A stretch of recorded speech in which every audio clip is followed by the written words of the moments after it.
Selamat malam Bapak, terima kasih atas waktu dan kesempatan yang diberikan. Saya akan membacakan hasil review buku ke-14. Nama Maria Roslian Anesti, NIM 230-396, kelas C semester 1, Prodi Sosiologi.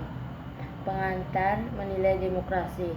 Demokrasi saat ini diadili di hadapan pengadilan opini profesional pembuat dan orang-orang yang harus disalahkan. Rasisme yang mengakar dan kronis kebodohan, kemarahan, anti kemapanan dan antusiasme utopia, media sosial, penyakit paksaan dan gangguan, kata para profesional, semua puncak menara untuk menumpangkan tujuan negara-negara pasca industri maju saat ini melayani sebagai pelayan global demokrasi. Muatan dasarnya adalah kelebihan kehidupan demokratis. Apakah populisme di satu sisi atau individualisme di sisi lainnya membahayakan pemerintah demokrasi yang baik? Dengan logika yang sama, barang penerimaan demokratis yang disebut dengan tepat adalah salah satu yang cukup terbatas atau konstitusional dalam bentuknya dan membatasi dalam fungsinya, mampu menetralkan hiperaktif masyarakat demokratis dan untuk memberikan keamanan dari berbagai ancaman politik dan ekonomi. Dalam keilmuan seperti dalam punditri karakter penilaian demokratis kembali induk sebagian besar merupakan pengandaian sesuatu yang disimpulkan dari serangkaian asumsi tentang siapa yang mungkin terlibat dalam praktik musyawarah, jenis masalah apa yang timbul dari mereka penilaian, dan bagaimana penilaian harus dilakukan. Tetapi bagaimana jika tepatnya milik untuk aktivitas penilaian demokratis untuk mempertanyakan asumsi tersebut dan untuk menyusun setiap kali lagi subjek, objek, dan mode politik bahwa baik kebijakan konvensional maupun teori yang berlaku dianggap sudah biasa. Pernyataan tentang kekuatan penilaian demokratis menjiwai teks-teks utamanya. Masalah ini sebagian besar tetap tersirat sehingga perlu diajukan, dipetakan, diartikulasikan. Setiap bab dari menjadi politik berputar di sekitar konsep itu, membantu untuk memberikan artikulasi seperti itu dengan memberikan pengertian konteks, orientation, spesifikas untuk perhatian yang menjiwai ini. Dalam prosesnya, setiap bab dari menentukan perspektif yang berbeda tentang makna politik dari penilaian yang disandangkannya tentang masalah kekebalan, komunitas, konstruksi negara, dan demokrasi. Bab 1. Penghakiman di luar yurisdiksi. Menafsirkan kebebasan dari Spinoza berfilsafat sebagai istilah yang mengemukakan masalah hubungan antara politik dan penilaian. Menempatkan ide liberasi filsafat dalam polemik masa itu, saya tunjukkan bagaimana perlakunya terhadap konsep tahapan konflik dasar antara dua cara membayangkan dan menerapkan penilaian politik.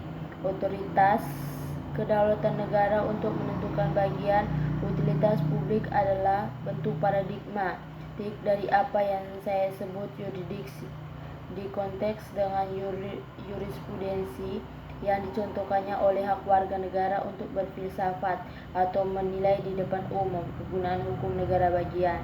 Dengan visi bifokal ini, Spinoza mengalihkan istilah keterlibatan antara politik dan penilaian dari fokus eksklusif pada kedaulatan yang memegang otoritas tertinggi memutuskan konversi dan menuju fokus inklusif pada kedaulatan dan perdayaan, bagaimana orang bisa menjadi hakim yang bebas dan setara untuk mereka urusan umum. Apalagi dalam dialog dengan Roberto, saya membantahnya perlakuan Spinoza atas penilaian bebas dan perlakuan yang diterimanya, kritiknya dulu dan sekarang, menggambarkan dan menjelaskan dinamika politik bermain dalam konseptualisasi modern tentang kebebasan sebagai kekebalan.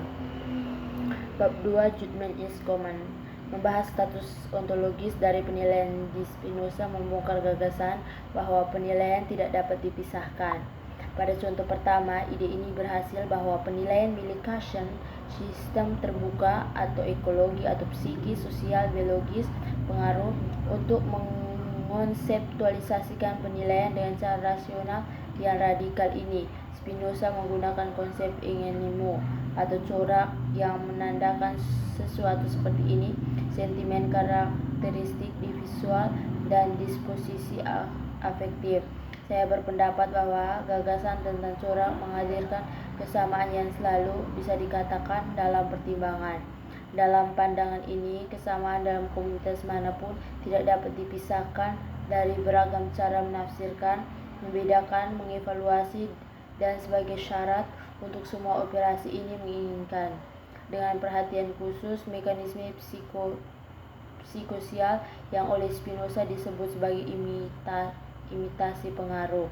Saya mengeksploitasi bagaimana corak individu berfungsi sebagai prinsip penilaian yang memperoleh aplikasi diferensial dalam dan melalui strategi bersaing atau logika sosial keinginan memetik.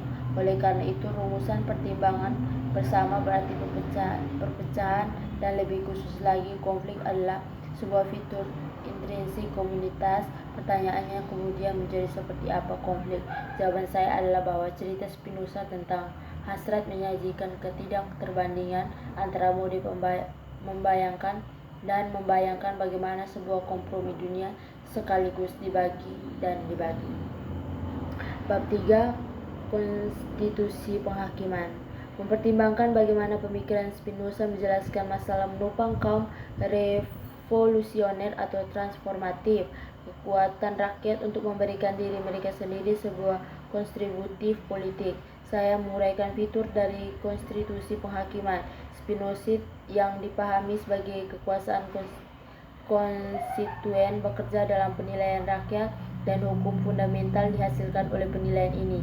Konsepsi konstitusi republik ini yang saya kembangkan melalui pembacaan tentang apa yang disebut Spinoza sebagai hukum adalah ilahi, bukan merupakan spesies hukum positif karena merupakan prinsip pengetahuan atau norma tata krama pemberdayaan masyarakat. Itu adalah gagasan tentang konstitusi itu mengungkapkan sebagai kebenaran yang diperlukan cara manusia mencapai kesempurnaan esensi mereka, kebajikan dan kekuatan khusus mereka sebagai warga negara yang bebas orang.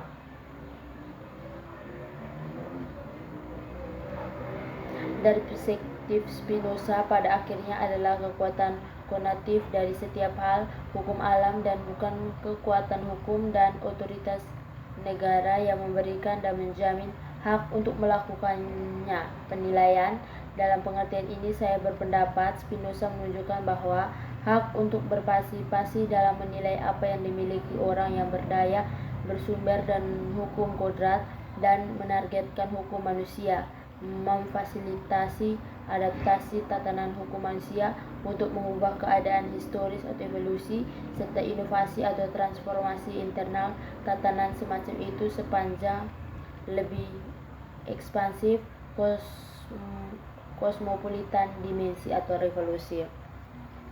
Bab 4. Keadaan penghakiman. Membahas arti konstruktif itu, Spinoza menyetujui negara dan agama karena mereka bergabung dalam konsepsi sipil agama yang ia kembangkan selama theological political theories, sebuah konsepsi baru tentang agama sipil yang memberikan inti moral universal kitab suci peran politik sebagai sumber kebahagiaan dan solidaritas publik itu. Optik agama sipil saya sarankan membantu memilah yang menonjol secara politik makna agama di Spinoza dan pada gilirannya mendekati masalah yang menjengkelkan hutang konseptual negara modern terhadap agama ukuran sebagai pertanyaan salah satu atau ketergantungan atau kemandirian daripada sebagai pertanyaan baik dan antar ketergantungan sepanjang dimensi yang berbeda atau kelembagaan budaya pemberanaan. Bab 5. Demokrasi penghakiman. Menggunakan gagasan Spinoza tentang jurisprudensi warga sebagai alat konseptual untuk berteori berhubungan antara demokrasi dan penilaian, mengembangkan jurisprudensi gratis pemikiran yang berjalan melalui bab-bab sebelumnya. Saya warga negara sekarang jurisprudensi baik sebagai figur sebagai hak yuridis maupun efek sebagai politis potensi. Demokrasi dipahami dalam arti luas, tidak semata-mata sebagai bentuk negara tetapi sebagai aktivitas individu yang sama-sama bebas menentukan rasa dan ruang lingkup urusan umum. Padahal teori demokrasi yang berlaku melihat penilaian rakyat sebagai alat kontrol tidak langsung atas pemerintahan, dan demikian mengasumsikan bahwa telah dari penilaian tersebut adalah untuk membenarkan paksaan negara. Konsep jurisprudensi warga menerangi demokrasi yang lebih radikal dan praktik. Perbedaan pendapat dalam mengucapkan istilah pemberdayaan yang setara.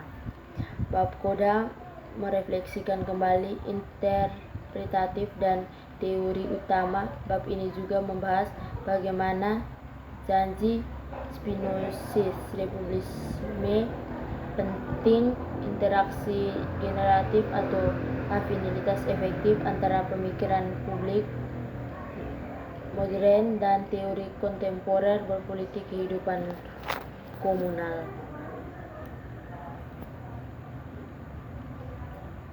Sekian dan terima kasih.